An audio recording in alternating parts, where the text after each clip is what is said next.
Hi, I'm Tim. Welcome to Watchbox, and thanks for logging on. If you love this watch, email me, tmosso at thewatchbox.com. It's in the description below. Your purchase and pricing email question line for questions about buying this or any watch you see here on Watchbox Reviews. And today we are discussing the 2003 to 2005 150-piece limited edition Platinum FP Journe Octa Zodiaque, a timepiece featuring a zodiac calendar in a 40mm FP Journe Octa Platinum case.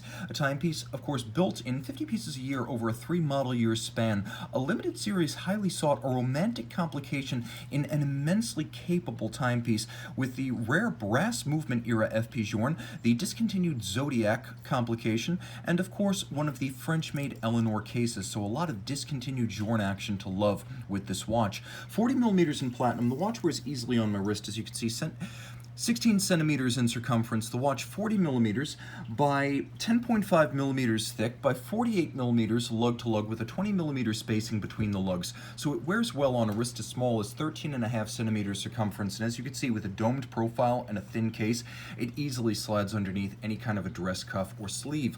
Let's take a look at the hardware and the software. This watch is fitted to a top-of-the-line Jean Rousseau Parisian alligator leather strap, glossy large rectangular scale gray with a monotone stitch, a folded edge, and as you can see, a slight contrasting blue binding.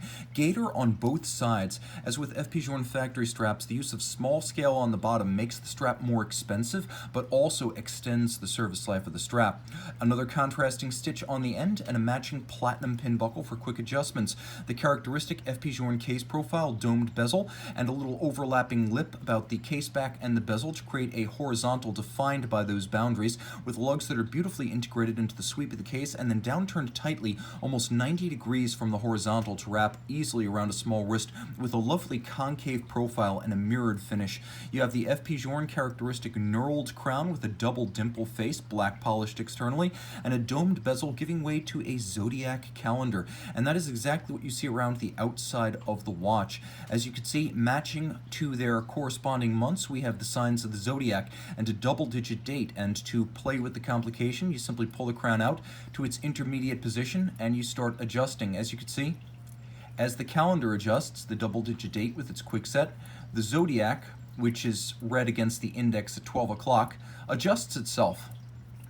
Now, the timepiece features a lovely satin-finished gray white gold dial, and the characteristic FP Journe dial side bolts are visible. You can see them black polished, holding the zodiac frame as well as the hour track to the dial. There's a small railroad track about the constant seconds, and all of the hands are beautifully blued. You can see those characteristic Journe biomorphic tapered hands for the hours, minutes, and the power reserve scale. Though the watch indicates 120 hours, that is the chronometric power reserve. The watch will in fact run for almost 7 days. Now, I mentioned that this is an Eleanor case, and indeed it is. You can see both the French and the Swiss hallmarks, as the cases were made outside of Paris by the case maker Eleanor. You could see the maker's mark of Eleanor on the case. This was FP Journe's supplier from his first pocket watch back in 1983, right up until about 2008, when he bought the company and moved it to Geneva and renamed it Boîtier de Genève, his case factory. Many of the same people still ride across the border by bus to work at the company today, but Eleanor is no more, hence the collectability of these cases.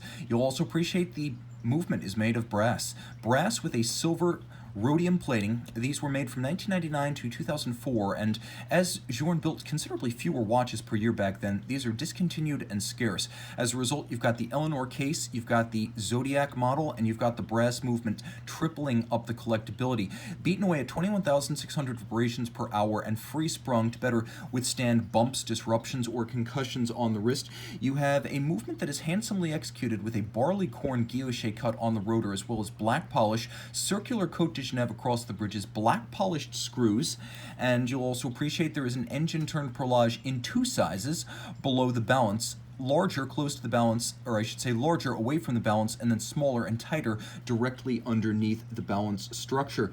The timepiece, 30 meters water resistant, so sporty, not a pure dyed-in-the-wool sports watch, but a timepiece for all occasions, being equally cool and elegant. You can dress it down with short sleeves and shorts, or you can dress it up all the way to black tie. Collectible FP Journe timepiece and a certifiable exotic. If you're into collecting important early models from major modern independents, this will be right up your alley. Email tmosso at thewatchbox.com.